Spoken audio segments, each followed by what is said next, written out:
Hello everyone, this is Peak Entertainment and we are back again, and we are now going to talk about Wonder Woman 1984, and this will be, as promised, my spoiler review of the movie.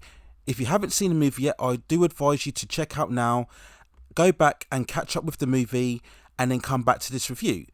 If you want to catch my non-spoiler review, I will leave a link in the description.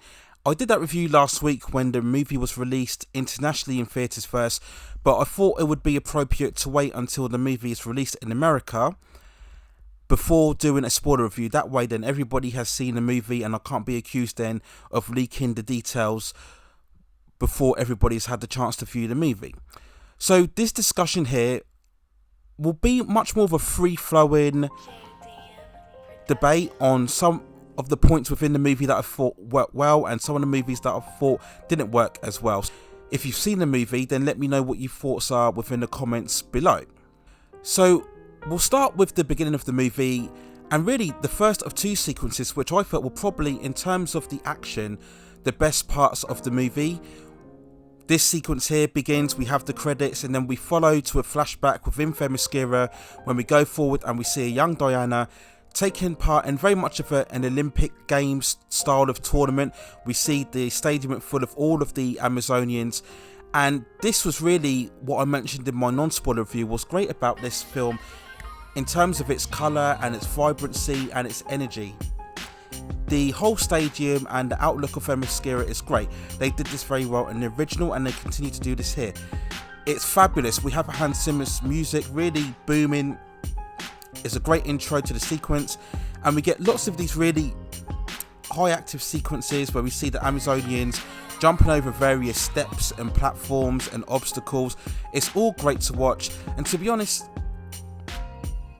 this is a sequence I feel you could have really used in the original because it's showing the origin or an aspect of an origin story of Diana. You kind of feel, was there a point to it in terms of the overall story within this movie? But I just feel it was a great introduction, and it was quite a prolonged series. It goes on for at least, it must be close to 8 to 10 minutes as we see the Amazonians and Diana racing throughout, and they have to complete each stage throughout the island, and they do this by shooting the arrows in certain circular points, and each of them has a colour assigned them to an arrow. So as they shoot their arrow through the circular point, it sends like a flare signal, and this transfers onto the main stadium, and you have a bigger circular structure, and each time one combatant first passes through the test, the colour flares through, and that's how you know who is ahead in the race. So it was just a great, again, very lots of high pace and energy throughout. Diana is leading at the front, but then she falls off her horse, so she contemplates on what to do, and then she comes across a tunnel where she slides down, and that enables her to catch up with her horse. But unfortunately, by taking this shortcut, she doesn't shoot her arrow through one of the circular points, so that's how you know that she hasn't fulfilled the obligations of the race, and she goes through the front. She's seemingly going to cross the finish line, and that's when you have Robin Wright, who you remember was her mentor from the first movie, grab her at the last second. So I guess it's this kind of moral of you can't take any shortcuts, there's no easy paths in life. Despite of what you desire the most, it always comes at a price. Now, I don't think this race sequence transferred that message particularly through. It was just more of a case of, well, Diana can't take the easy way out, but I don't think that message fell through. They quote this line, you don't really see the truth until it's ahead of you or it's right there in front of you. But I don't think that clashed very well with the message it was trying to tell within the story. But overall, as a sequence, it was very well done and one of the best. And this really continued through to what I felt was the second best sequence. And this is where we come through to the 1980s period. And I thought this was great. The way that it showcased the era, lots of bright colours. We see the various TV screens, everybody in 80s gear. We see the kind of pink, purple cars that we would normally see in a kind of Miami Vice environment, and this is all great to see, all great to watch, brilliantly visualized here. And again, what many people have commented about is that bright, colourful, visualized tone, very similar to what people have likened to the Richard Donner Superman movies. I think they're probably looking at, in particular, maybe Superman 2, possibly Superman 3, if you remember that sequence from Superman 3, it's very much more of a slapstick style sequence.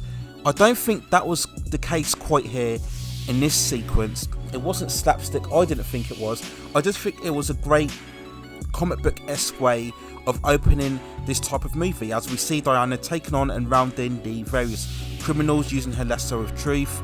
We have the very bright music as well going on here.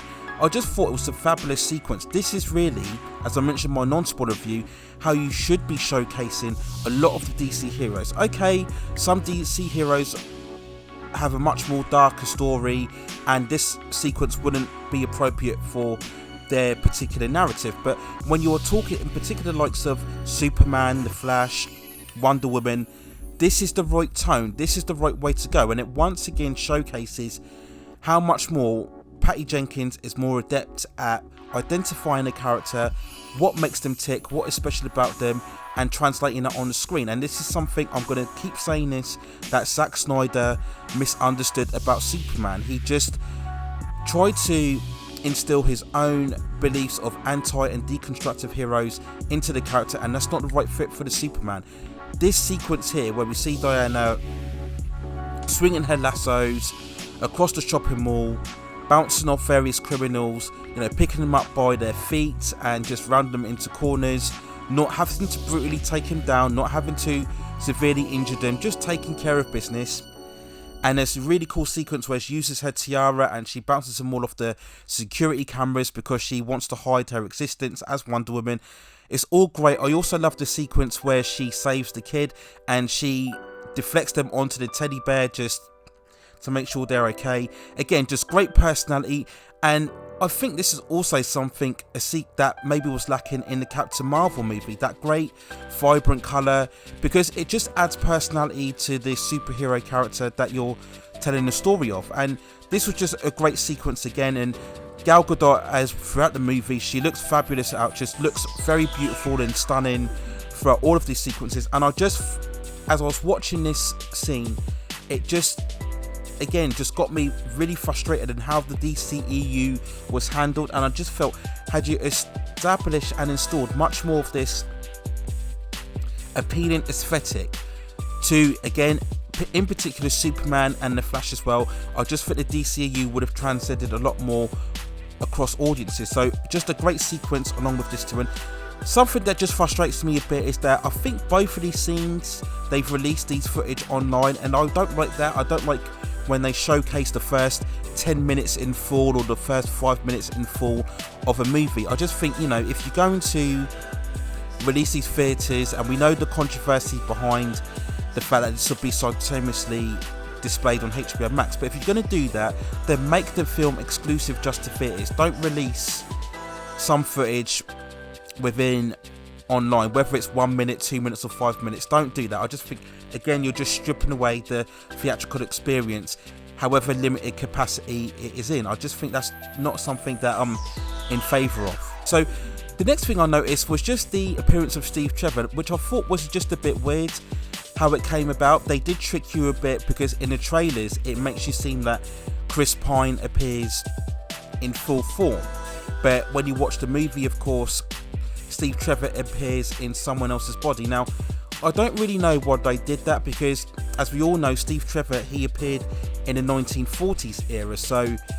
by the 1980s era, nobody would really recognise Steve, nobody would really know who he is. We are taking place in a assumedly completely different part of America, so nobody would have known about Steve Trevor. So I don't know why he had to come across in somebody else's body. Again, I was a bit fuzzy on the timeline events when Barbara and Diana came across the stone. Did Diana in some way mention that she wished for Steve to come back? I think, did she wish for Steve to come back in the earlier timeline of events? It was a bit confusing to me. I don't know if the film referenced it. Maybe it was something I missed when I was watching it. But yeah, I just feel that could have been made a bit clearer. But it didn't really affect the story overall. But yeah, it was just something that I noticed.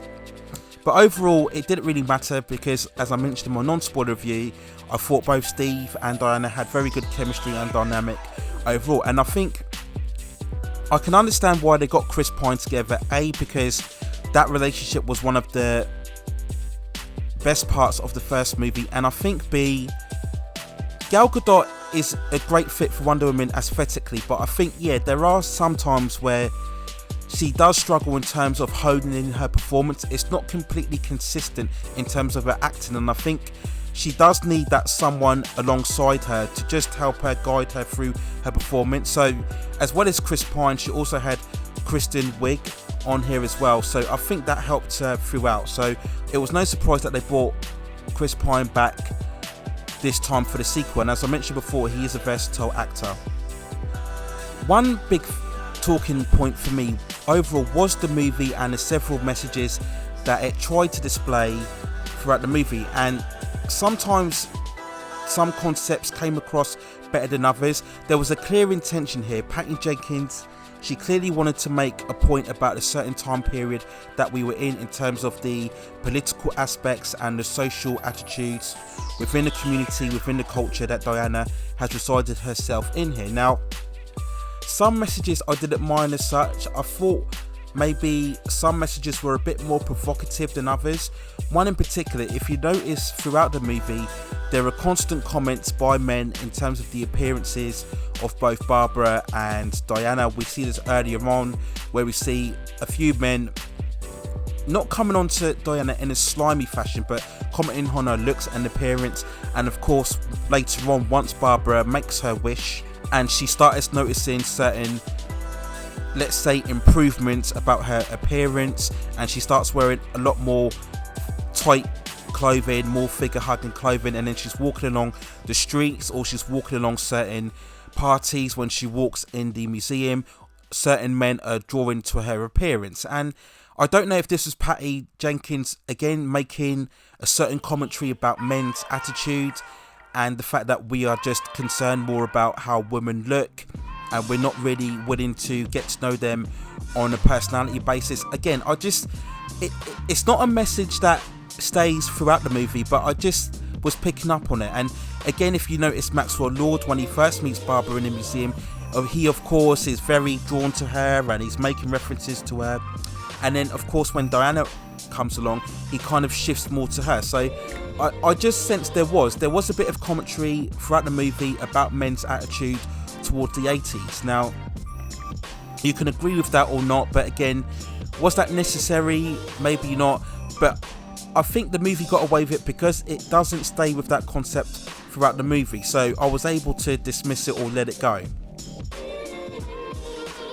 One of the scene's most powerful and most impactful moments, and one of the scenes I liked, was when we saw Barbara jogging through, and this is of course at the stage where she's wished to be like Diana, and she's managed to, as well as gain confidence in herself and her appearance and gain a lot more attention, she's also managed to gain Diana's super strength. And we see moments within the gym when she's lifting the dumbbells and bench pressing a lot more.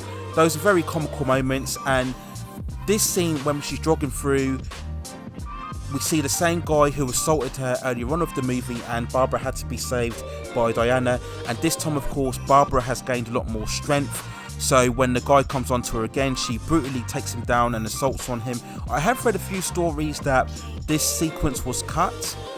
So maybe the full version had Barbara punching him a lot more, maybe so. Again, I just think it was a good in terms of the character. And I think the mistake that the film made in terms of the transformation to Cheetah is that it didn't stay on Barbara, and we didn't see the overall effects that these powers had on her. I think the better way to handle it would have had Barbara eventually get corrupted as the confidence and the super strength really corrupted her more, and it took it to the point where it mutated her into the form of Cheetah. The one thing I didn't agree with, where we saw later on throughout the movie, is that as Maxwell Lord is really succumbing to the powers of the Wish Stone, he asks Barbara what she wants, and she makes reference to the fact that she wants to become much more predatory, much more like a predator, and this is what fueled the Cheetah transformation. And then that didn't make sense to me at all. I think if you followed through this story, there was really no need to transform into Cheetah.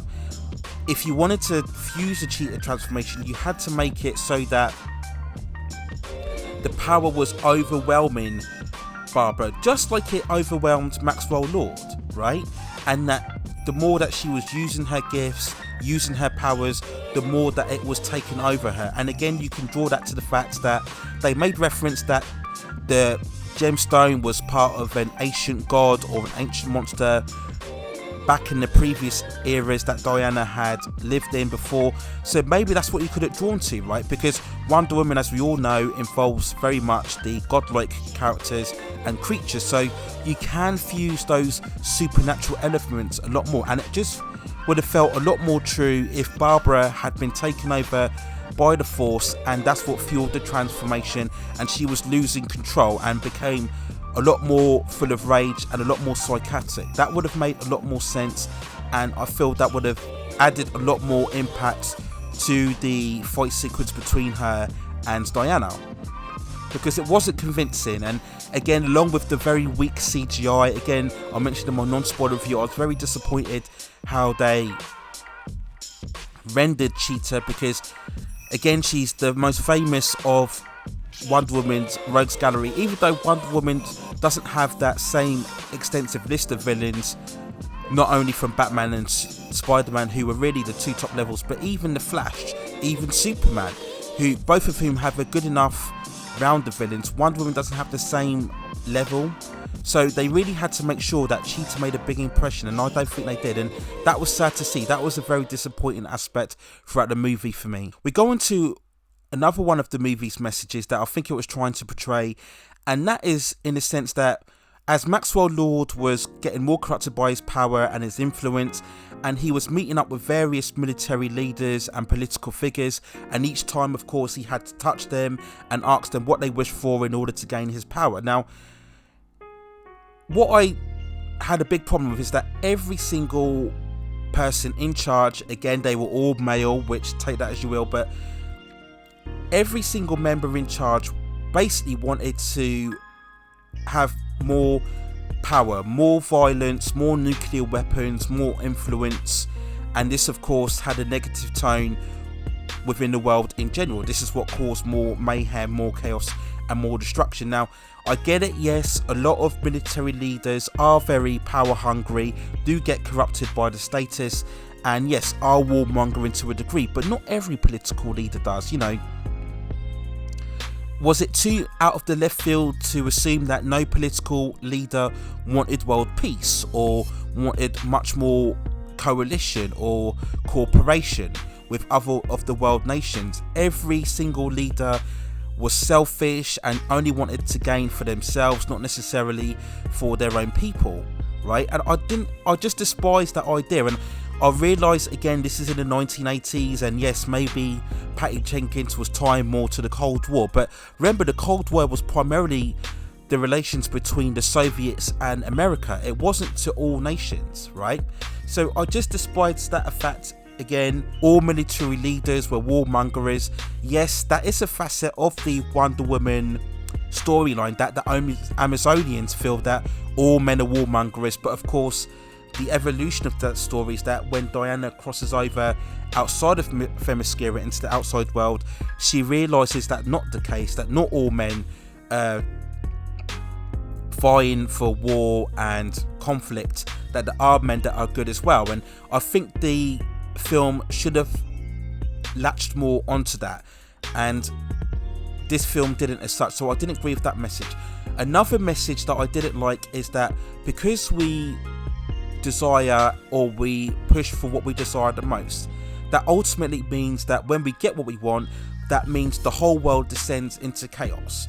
We saw that many scenes that, particularly in the climactic third act, is that the more that people had the opportunity to get what they want, the more that it resulted in everybody fighting against each other, acts of more violence and chaos. We had those scenes where we see Diana and Steve walking out into the streets, and everybody was complete upheaval. I just despise that fact, and they did something similar in Westworld season 3, where, spoiler alert now, if you haven't seen Westworld, basically everybody was under the artificial intelligence system, and once that broke free and everybody was allowed to express themselves and think more for themselves, we resulted in riots and chaos. And you're stating that everybody, if you give them free will, they have no sense of what's going on around them. Everybody is selfish and just wants the world to be in ruin despite what they wish for in life. And I don't agree with that. I think you're telling me that nobody would have wished for world peace, nobody would have wished for a cure for certain diseases, nobody would have wished to get along more or for their loved ones to come back. You're telling me that everything we wish for in life, there has to be a consequence, there has to be a ramification. Now, that is an interesting concept, and yes, it's very familiar. Many stories have covered that before, but I just didn't agree with that. I just felt that was a bit negative, and it kind of went against the optimistic tone that we saw very much in the first half of the movie. The movie brought it back, I suppose, in the climatic scene where Diana, of course, makes that message. She puts Maxwell Lord under the lasso of truth because he's using that device to impact everybody within the world, and Diana brings it back. So yeah, that put Diana in a good light, but I just didn't like that idea, the fact that you give everybody free will and free desire, and it ultimately means that everybody wants to destroy the world. You mean to tell me that nobody would have looked at everything that was going on around them and wanted to wish everything back to normal? Yeah, I just think the film fell a bit in terms of its credibility. So another aspect that I commented what was very positive was the way that Wonder Woman was visualized, and I just love all of the sequences when we see her running, jumping. Of course, the first two that I already mentioned. Another standout sequence was the car chase where we see her and Steve Trevor trying to apprehend Maxwell Lord, and he uses the soldiers to try and work against them. And I thought these scenes were really good, where we see Diana running along and jumping along the trucks. Of course, we have that big money shots where she leaps up in the air as the trucks flip over, and this was great as well. And this is where the movie again really shined, because it showcased Wonder Woman full powers, full range, full power level, and this was great to see. I love the scenes, especially where we get the revelation that Wonder Woman inhabits the ability to fly. And there was a magnificent sequence, I believe it's when Wonder Woman renounces her wish, and in turn that means Steve dies or disappears, and then Wonder Woman runs really fast along the streets, and then she leaps up in the air, and then as she swings across the lasso of truth amidst the lightning, that's when she realizes that she can fly. And I love this sequence, and this is when, as I mentioned before, Hans Zimmer's music really elevates this scene. As we see Diana soar amongst the clouds, we get those close-up shots. Again, I'm glad that they used Gal Gadot for all of these sequences. We get the close-up in their face, we see the bright clouds throughout. This is how you showcase the DC heroes. You know, I hate this idea that people feels that they've got to be more flawed, more vulnerable. We've kind of got to strip them down. No, you've got to go the other way. Show these characters at their fullest. Show them fulfilling their potential, using all of their powers. It does raise the interesting question of why she doesn't fly in Batman vs Superman or Justice League. Will that be explained more in Wonder Woman 3, or is this another way of Patty Jenkins just trying to detach and dismiss Wonder Woman completely away from the Snyderverse and saying, right, we're doing our own thing, we don't care about what happened to Batman vs Superman, this is our own story and this is what we're trying to tell? I personally don't mind that, because if you don't know by now, I'm not a major fan of the DCU. I hate the way that the Snyder really interpreted most of the characters, so any deviation away from that I'm always going to support, so I didn't mind that. Or will they try and build a bridge in Wonder Woman 3, and maybe Diana will take on some big foe, and as a result she'll lose her ability to fly? We don't know, we'll wait and see on that, but I just love these sequences. I will add though that there was a caveat, because in some of the sequences, I don't know whether it was the frame rate or the way the camera angles, but sometimes there were a little moments where it looked a bit disjointed. There was one sequence when I mentioned before the car chase, and I think there's a sequence where Diana latches onto her lasso to one of the vans. In fact, the whole sequence, it reminded me a bit of Raiders of the Lost Ark. If you remember, you have that epic car chase sequence when Indy is under the floor of one of the trucks and it's dragging them by. There was a similar scene in this sequence here. But I think as Diana comes away from under the trucks and she's running along, and it is Gal Gadot in this sequence, there was a bit of inconsistency in the frame rate where we see Gal Gadot running along and you see the sequence of the trucks and it didn't quite flow through. It did look a bit hokey. It's only for a few moments. If you really look at the sequence when she's running along the street as she's being dragged along, it didn't quite seem right, and I think maybe there was a bit of fine-tuning and adjusting that they needed to do in this sequence. There were a couple of more when I think it's in a shopping mall where she's using a lasso and she's leaping over various objects. And I think sometimes when she's leaping high in the air, it did look a bit off. And maybe, again, that's just something I need to learn going forward. Some people have commented in my non-spoiler review, you had that great sequence in Justice League where Diana was deflecting all of the bullets at super speed and how that looked really cool, and I think they tried to go for the same effect here, but I think sometimes it doesn't work as well if you're trying to showcase somebody running or leaping. Sometimes if you use that frame rate when you're using the same actress in the scene, it just looks a bit off. It's only a few sequences. It didn't ruin the overall sequences for me, but I guess some people may be more attentive to that and may hold the film to some criticism because of that. So just look for that when you watch the movie. I did mention in comparison the last act of this movie and how I felt it was ultimately superior to the original, because as we all know, that's something that many people criticise, and justifiably so, about the first film. That whole slapdash CGI fest that we got in the end when Diana's taking on all the soldiers in her rage as Steve flies away, and that was sloppily handled. I feel we don't get quite an action sequence here, but there's good and bad towards it. It's much more of an emotional feel as Maxwell Lord has to make the ultimate decision to stop all of the powers of the stone, because he sees all the chaos and he sees ultimately that his son is going to die. Now, we did get an earlier scene where we saw Maxwell Lord trying to connect with his son and explaining what was going on, and I thought that was very well handled. That was a very good scene. Pedro Pascal acted very well. As I mentioned in my non-spoiler review, his performance was really all over the place at times, but they did the scene very well. Now, the climactic end is that we get flashbacks towards Maxwell Lord's past and we see how tough an upbringing that he had, and they wanted to emphasize the struggle that he tried to get to where he got to. Nothing was handed to him. We get various hints as maybe he had a violent upbringing. We see sometimes, I think it's his father maybe abusing his mother. We get that scene where I think he's wet in the bed and he gets abused because of that. He gets in a lonely apartment. He struggles on his own as he wants to build his empire. Now, on the surface level, I think this works, but I think it was maybe presented too late. I think if you're going to delve more on Maxwell Lord's past and his origins, I think you needed to bring that in a lot earlier within the movie. I mentioned before in my non-spoiler review how the film struggled to handle the narratives of all three characters, Diana, Barbara and Maxwell Lord.